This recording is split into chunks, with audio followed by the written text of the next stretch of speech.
Hello again, ladies and gentlemen, and welcome to another exciting edition of Two Men in Black and White, an honest conversation. All right, today we're talking about the complacency of white America. Once again, white America at the fore. What are you doing, people? You're watching your net worth just shrink day by day. I know you're looking at your 401ks because they're fat. Even when they take some losses, you're still to the good. We know how you folks got all that insurance money that you passed down from generation to generation, generational wealth. I know that secret, Brock. Brock Ganeles joins me now from the beautiful Hudson Valley. I took an insurance class about 4 or 5 years ago and learned that, wealthy Americans, mostly white Americans, utilize their insurance benefits to pass along wealth, along with real estate, a couple things we're talking about today, from generation to generation. And it's a great strategy. I love it. It's tax free and it really can add to your bottom line, especially for the next up and coming generation. That's why a lot of young white folks don't have student loans, student debt. They're buying their first house very early on in life and early in their professional careers. And I just want to know, as do you, why they're so okay with the Trumpster eating away at their fortunes. The other thing that white people look at is, and probably all homeowners, but most of them are white, is they go on places like Zillow to see what their house is worth. See Yes. what the house is worth. What are the houses in the neighborhood going for? What's going on out there? Because it's our generally, for so many of us, our number one asset. So it's not a liquid asset. We're not going anywhere with it, but it's in the back of our head. It's factored into our wealth in a large way.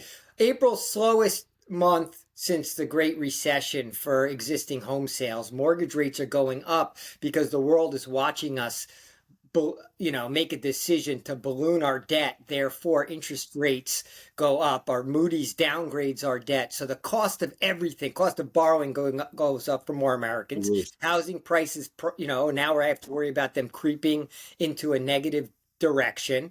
We have rampant corruption. We have stock markets international, the invisible hand of the markets voting with their feet and Sure. exiting U.S. markets. So our Hayes and other investments are down beyond the softer things, which is like the dollar has been the reserve currency of the world. But now that there's less trust in America, countries are thinking of moving away from that. We have a mad king that's, lobbing out 50% tariffs with Europe today randomly, All of saying that it. there's no negotiations going on, and something that's so anti-capitalism that it's absurd. I'm worried we're losing democracy, and I thought that white America loved capitalism so much they loved it more than democracy. But to allow your president to go out and say he's going to put a specific tariff on a specific product of a specific American company, like he did with Apple today, relative to their phones, like they can turn around their entire global manufacturing in 100 days and all of a start by building shit here. They can't do it. It would take years for them to do, and it's uneconomic. But it's still not the president's place to be putting like a punitive tariff on one specific company, probably because they haven't basically thrown enough money into his Bitcoin coffers on the sly, right? And if he reverses it, we're going to have to wonder if that's what they did, Right. because we can't trust anything. Right. And we'll get to that crypto dinner that he had last night in just a moment. But first, how are we going to sit back and let him, just take out his savagery on one particular company because they don't acquiesce to his demands? Like, Apple said they're going forward with their DEI initiatives. They understand the global marketplace, unlike this dude, right, who's talking about 50% tariffs just out of nowhere. Like, we don't know where any of this stuff comes from. He doesn't even know who he's talking to at any given moment of the day. He's talking to the pharmaceutical industry today. He's telling them he's not going to let them sell cars anymore. We, like, again, this is a psychopath in, mental decline, right? Like, how are white Americans sitting there saying, okay, I don't even hear people buzzing about it like in the grocery store online. Like people aren't even, chattering about it. Yeah, they're not griping about it. I mean, they're Oh, being gaslit on gas prices and food prices, right? They're being told they're down when they're not. right.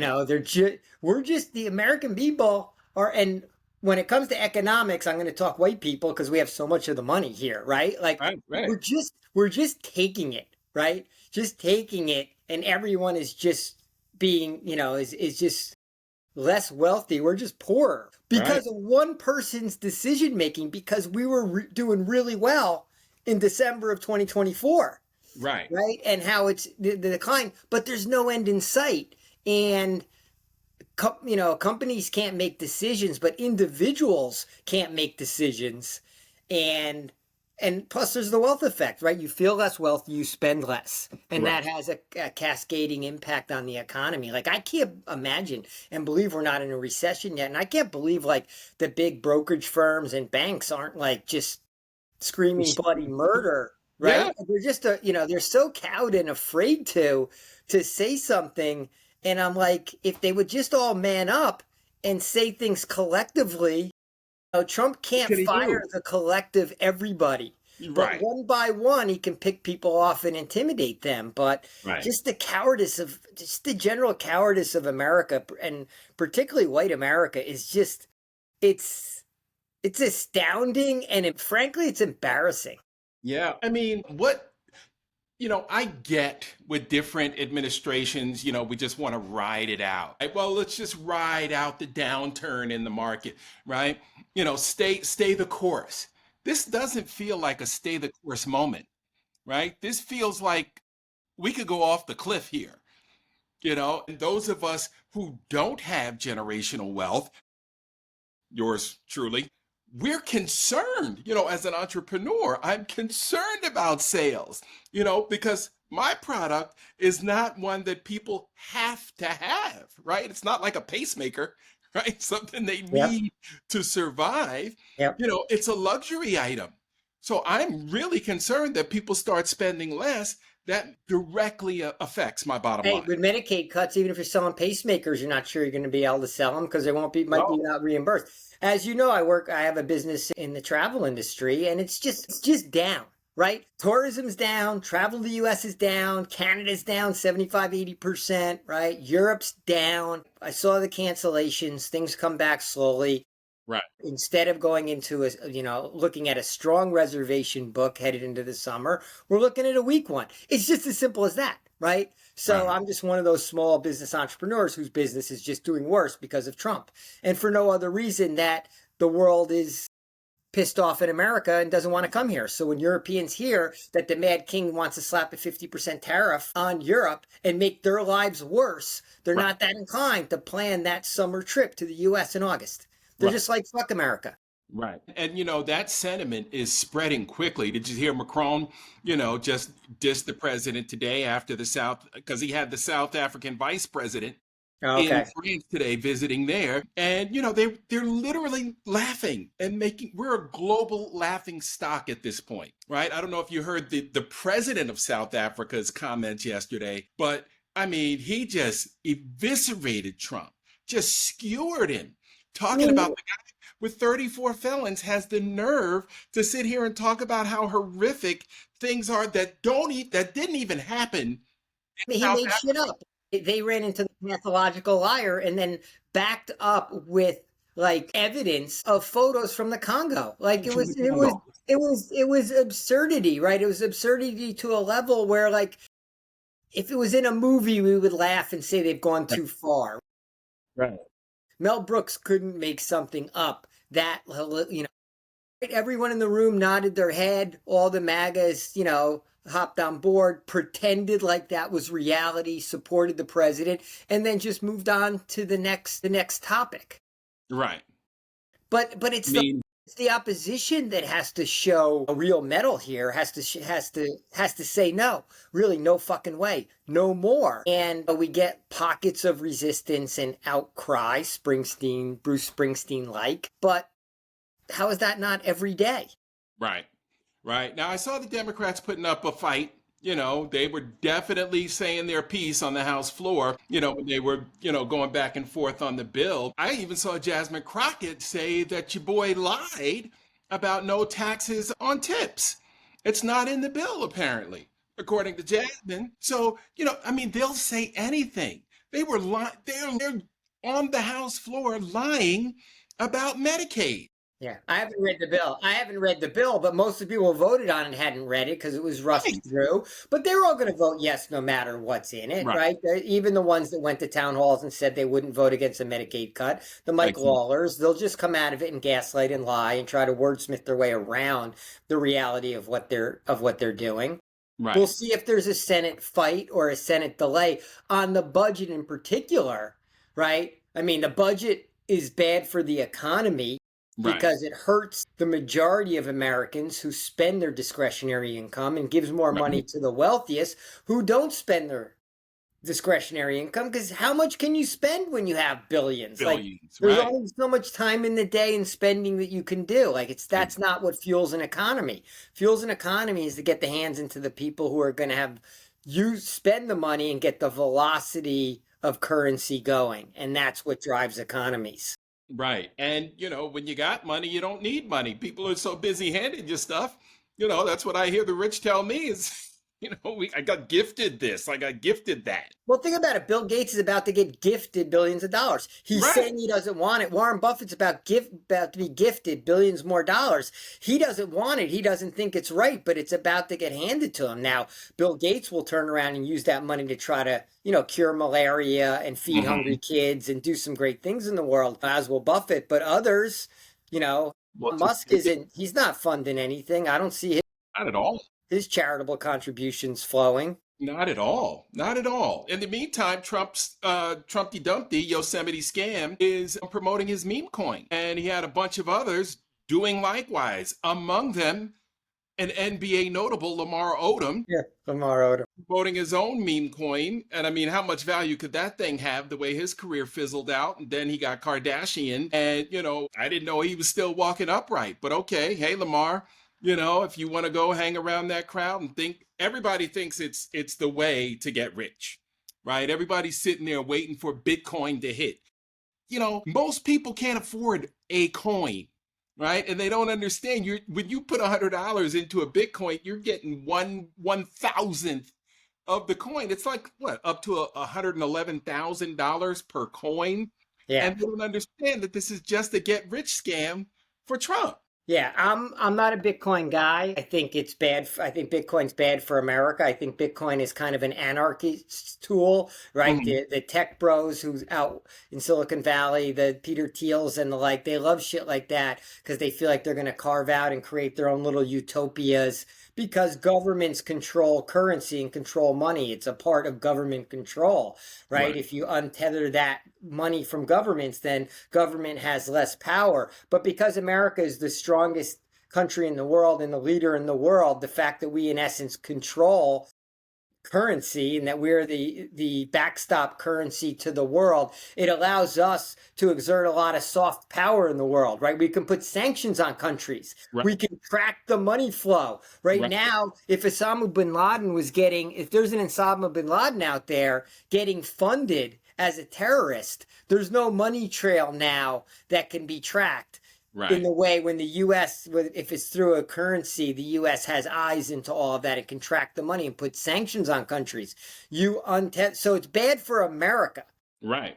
The less control there is of currency. And since I'm rooting for America, I don't love our government, but I want us to have the strongest Right. country in the world. So therefore, I'm not a Bitcoin guy. So I think it's all a game and a scam and an anarchist, a And white bros game. And I don't own it because I would never have money that didn't have the backstopping of a federal government, right? Your money gets stolen from the bank that's FDIC insured, you're going to get reimbursed up to a certain amount. With Bitcoin, somebody hacks in and steals the money. What recourse do you have? So absolutely none. Absolutely none. And, it's all digital, so you can't trace it. It's all anonymous. And, the thing about it too, Brock, as you were saying, it's not the, let me start over again. So my son is among those people who think that Mr. Trump is going to somehow figure out a way that Bitcoin is guaranteed, right, by the federal government here in the United States, right? So that's why they think it's about to take off. And, so many tech bros around the country, including my kid, are sitting there watching, hoping for this thing to blow through, the ceiling any moment now. But, it's turning out to be more difficult than Trumpy Dumpty thought. And, because you just can't flick a switch or sign an executive order to do it. And so he's stuck between a rock and a hard place. He's the only one making money on his meme coin. Everybody else is getting ripped. And they said last night for this dinner, to get a seat, mostly anonymous attendees had to be among the 220 holders of the Trump coin, with an average participant spending almost 2 million, according to blockchain analytics. Right? So that's 200 and something people spending, $1.8 million at minimum. So that's 360 million just in the room. Right. But look, it's the perfect vehicle for money laundering. It's the perfect vehicle for bribery. It's the perfect vehicle for illicit transactions. I mean, it's a godsend for, people who want to do things in the shadows. And even if Trump backstops I guess, US Bitcoin, so much of it is offshore. The whole game is distributed. So it's almost antithetical to Bitcoin to have it backstopped by a government. That means then government knows where all the Bitcoins are and can track it and trace it. Then it's just another currency. I'd have to, I'm no expert. I'm sure someone understands it better than I. And maybe it'll work and maybe it'll get legitimized over time. I just don't see how it helps I don't think it's good for America and American power and American influence in the world, and that's where my head is at. Right. So we're losing influence. We're playing, it's a scam. It's still a scammer's market for now. So it's that's kind of a scam. While that's being propped up, right? We're tearing down the traditional pillars of our economy, right? The global trade, saying that we have deficits everywhere, when really global trade accrues value to the United States more than any other country in the world. Yes. Our businesses are respected globally and do business everywhere because they're trusted, because our system's trusted, because a contract written by an American company is trusted. Just think of all the elements that, that are maybe better than their local country in terms of anti-corruption, but we're giving that away because we aren't that anymore. And it just goes to show it takes a lifetime to create a reputation and like a minute to lose it. And we're just pissing it away. Yep. And Brock, I remember we were traveling in South Africa. It was funny because we saw so many American brands. We're like, wow, this really feels like, New York City here. You look over here, you see the Heineken Brewing Factory. You look over there, you see a Wendy's, you see a Burger King, a Kentucky Fried Chicken. There's no Kentucky in South Africa, right? Now they get the original 11 herbs and spices over there, all right? So, the brands that come from America have real value, and they have that value globally. You go to Aruba, you'll see American brand. Hong Kong. I was in Hong Kong. I thought I could have been sitting in Manhattan. But bigger than the company brands is the American brand, right? It's the American brand that provided the halo effect over all these U.S. companies that have done business around the world, continue to do business around the world. It's been friction-free. It's been trusted. It's been a huge boom to the wealth of Americans. Many Americans, right? The value of the dollar, you name it, our stock market, just the wealth of the nation. Now, of course, that wealth has been split unequally. Right. But in the aggregate, it certainly made wealthy white people more wealthy. Absolutely. And which gets me back to, why isn't that class of person, the upper middle class, the wealthy person that is involved in this kind of global trade or companies that do it, more riled up and angered about what's going on? Because the American brand is being tarnished, which in turn is tarnishing their company brands and making it harder for them to do business and the like. And it just trickled down. That's the trickle down in economics we're getting. We're getting a negative trickle down. No doubt. No doubt. And speaking of another American brand that is known the world over, Harvard University. Harvard sued the federal government to block the Trump administration from revoking their ability to enroll and keep its international students. So, hats off to Harvard for fighting back, right? They're not going to sit here and take this bullshit from this clown, this D- student. Like, why should they? right? And then think about it, Brock. Again, it comes back to the money, right? Your international students are the ones paying full boat. They're going to Yep. pay the full tuition, right? Yep. That's the beauty of the international student, right? We know that at Howard U, right? We love the students from afar because they're going to write a check and not even blink about it. Yeah, it helps subsidize the entire organization, so to speak, Exactly. right? Exactly. But Trumpty Dumpty doesn't understand that. He doesn't get that. He doesn't understand and this guy is supposed to be, a marketing genius. He doesn't understand the value of these. No, he's resentful of He really is. intelligence, right? Because he thinks inferior to them, right? So in his crazy psychological brain, he knows he was at the bottom of fucking when he Right. was at Penn, and that everyone around him was smarter than him, and that he Right. was considered an idiot. Right. He knows that deep down, right? So he has that resentment all the way along. But it's another place where the American brand gets hurt, and where America gets hurt down the road because the best and the brightest aren't going to want to come.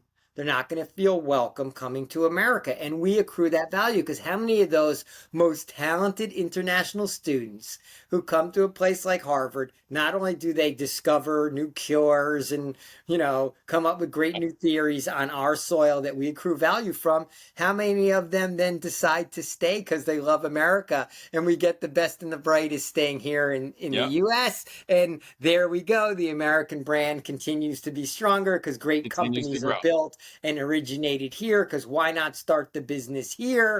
Right. And right, do we want the best AI engineers in the world to go to Cambridge? Do we want them to go to University of Shanghai, or do we want them to come to Harvard? Right. Exactly. But see, why aren't we if you and I are having this conversation, why isn't the rest of white America? I don't know. All those Harvard graduates, why aren't they Why pissed off? aren't they? Right? Yes. They got great jobs, right? They're at the creme de la creme of the income scale. Like, are they? I mean, I'm sure there's some of them secret resentful because they're racist, being like, yeah, fuck all those foreigners that came in, blah, Right. blah, blah, blah. I'm sure there's definitely a good 20% MAGA in every Sure. demographic. Sure. Everyone else who went there, like, aren't they pissed off? Because if it was my school that, Wesleyan, that was getting, cracked down in this way, I'd be pissed. I'd like, well, what the fuck are you fucking with the university for, right? Right. They're there, promoting diversity, trying to attract the best and the brightest and create a good learning environment. And look, I'm no Harvard fan, right? It's easy to hate Harvard. It's one of those things where you hate Harvard, but then again, you respect Harvard and you want Harvard on your soil, right? Right. And you want them to do well. You want them to do well. I mean, we have teammate Barry Ford, Harvard grad, Tom Lochtefeld. We got plenty of kids from Walter Panis that have gone on to Harvard. Valedictorian in my class, Bertha Chang went to Harvard. Oh, did she? Okay, yeah, So, super smart. yeah, when you know what, people like us who go to public schools all over America, we're actually right. We remember, and we're actually proud of the students that we went to school with that went to Harvard. We may kind of hate Harvard, we may root against them, in the Yale Harvard game or anytime they're playing anybody, right? But you know what? We're proud of the people we know that went there because we know they got a good education. We know they were among the best of the best that we were surrounded by growing up. No doubt, no doubt. But Trump wants to tear that down, right? So Harvard's his current target, but that target could be any higher institution, right? It could be Yale next. It could be Dartmouth after that. Then it could be UCLA. Then it could be, it won't be a red state college, right? It's unlikely to be a red state college.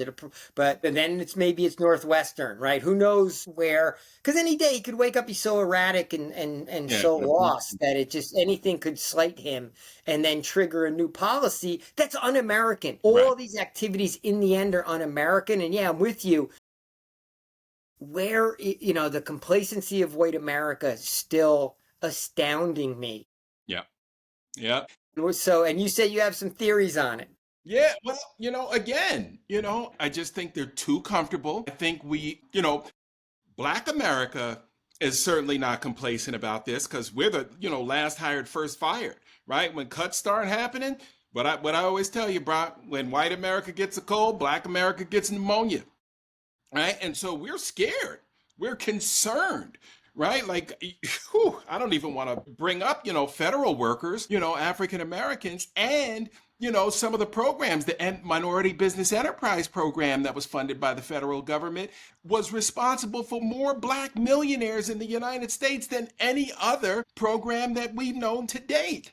So, we are now like under the gun, right? And that's what I'm saying. This doesn't feel like a ride it out type of It's administration. not an economic cycle. This is an Right, economic transformation. right, And right. it's negative. And I'm still surprised by, I mean, most economists are starting to say things, but they're not loud enough. No, I mean, there just still isn't enough noise. I mean, Elizabeth Warren was out hard on the corruption, so there's a lot of noise on the corruption. But the corruption's so blatant, right? You go from a $400 million airplane from Qatar, however you pronounce it, and then a week later you got this meme coin dinner, right? Like the right. corruption's so blatant, It's a and blatant. that it can't be ignored. But maybe it still hasn't hit people's household. It was always kitchen table topics, right? That's what Right, everyone wants to talk about. Every political kitchen table topic. Egg prices are more important than voting rights, right? right. The price of gas is more important than whether we have a democracy. It's people vote on the kitchen table. Yeah, Kitchen tables have to be getting concerned. yes. Kitchen tables have to be seeing things moving in a negative direction, Yep. and Well, I let's don't. start seeing There's some. just a disconnect between that and action. Yeah. And we'll start seeing some empty store shelves soon, because of the ships, the cargo ships that haven't been making the runs. I mean, we got empty ports, on both coasts. So, it's going to start happening soon. And, the mainstream media is no help. They were reporting this morning that this is going to be, the lowest cost of gas and, how many summers. And it's like, wait a minute. You're acting like this guy is doing something positive. How are you reporting on this? Because a lot of people are going to be driving this. Well, you know what? Demand is down. This People are really going to travel. There's also surveys people are going to travel less. Well, people right. travel less, they drive less, then the price is going down. If we all sit at home, the Exactly. price was really down during COVID when we didn't go anywhere, right? Like if no one goes anywhere because they can't afford to go anywhere, yeah, the price is going to come down. Exactly. Okay. So For yeah, all the wrong reasons, right? It's for all the wrong reasons. I thought thanks. you were going to tell me the mainstream media is still talking about like Joe Biden and his Biden's book book. and like what fucking happened and like what Jill Biden was doing in February of 2024. Yeah, I heard that gas price report this morning, and I almost threw my phone at the radio in the car. I was furious. All right, bro, let's get back to work. And we're going to see you guys tomorrow on another exciting episode. Hey, stay loud, stay proud. Don't forget to get to Washington, D.C. on June 14th to shut that damn military parade down. Rock, always a pleasure. All right, Mark, good to talk to you. All Talk to you righty, man. tomorrow. Peace.